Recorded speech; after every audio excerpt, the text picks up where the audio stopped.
Hello everyone, welcome to YSIMS Academy. We're going to be looking at the Aspen HYSYS process simulation training.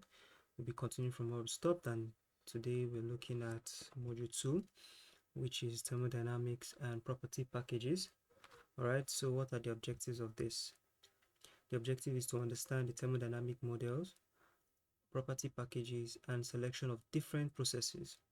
Topics to be covered: we have the fundamental of thermodynamics in process simulation, we have selection of property packages, and then the key thermodynamic models such as Penn-Robinson, SRK, NRTL, and Uniquark. Alright, so what is thermodynamic properties? Alright, the thermodynamic property package is a set of equations and data that are used to calculate the physical properties of the components in a system. Alright, so from module 1, we can remember when we said process simulation is the use of mathematical models. Alright, so this is almost the same thing. It's talking about the equations here. So the thermodynamic properties are the equations and the data that are used to solve the physical properties of the component you're going to be selecting in the system, as well as the process itself. So maybe you are dealing with refining, or you are dealing with treatment. It depends on whatever you're trying to do, or you're just trying to do a simple chemical reaction. You'll be selecting the appropriate thermodynamic property package that will deal with these particular processes, you understand, and it's also going to be in line with the components you've selected. All right, so going into the property package includes the chemical and physical component properties, as well as the thermodynamic models that are suitable for different systems depending on the components and the working conditions. So that's the pressure and the temperature. The property package allows the user to select the relevant species and the thermodynamic models for the simulation. Alright, so when we go into this interface simulation, that ISIS, under the properties, you see where we have fluid package. So the fluid package there is a property package. That's where you select your property package, which is the thermodynamic models you're going to be using. So be it Penn-Robinson, be it SRK, be it NRTL, whatsoever it is, and this has to be in line with the components you've selected. You understand? So once it's in line with the components you've selected, then everything together forms your property package, because now you've selected your fluid, your thermodynamic model, as well as the components which you've selected initially. So when everything is okay, your property package is ready for use.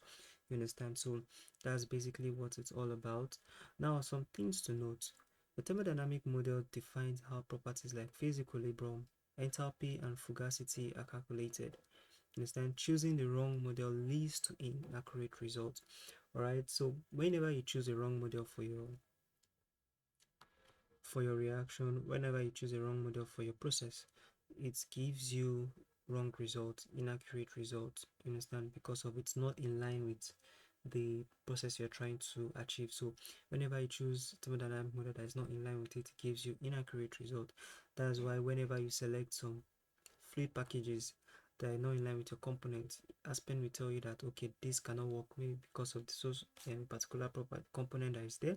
So you have to look for the appropriate component that will help you to give you accurate results. Understand? So that's why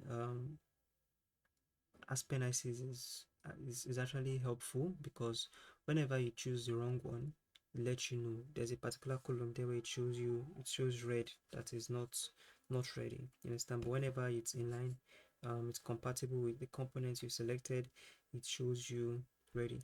And then sometimes even when you go further, there are some unit operations that particular property package might not still be able to solve it. So you have to select another property package which you'll be using to solve it. So you can have multiple property packages in your simulation. So you can have basis 1, you can have basis 2. That's why if you see sometimes you have basis 1 and basis 2, and you're still using the same component list 1, you understand? So that way it is going to help you to navigate different unit operations. So a particular thermodynamic model might be good for a particular unit operation, but when it comes to another one, it might not be able to do justice to it. So you have to use another property package for that. Understand? So you knowing your thermodynamic models, it's actually very good to do that. So some of the key thermodynamic models and where they are used for, what they are used for, are already given to you here. So you have the Penn-Robinson, you make use of it more in your natural gas and hydrocarbon.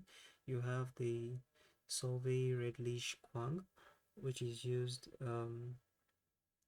in your oil and gas non-ideal gases. All right, so you have the ideal gas. You make use of it in basic calculations and air systems. You have the NRTO, that's non-random to liquid. You make use of it in your electrolytes and distillation. You have the Uniquark, which is complex liquid mixture. So these are just some of the thermodynamic models and what they are used for. All right, so in the next video, you'll be seeing how to select your fluid package and understanding some other things when it comes to your fluid package and component list.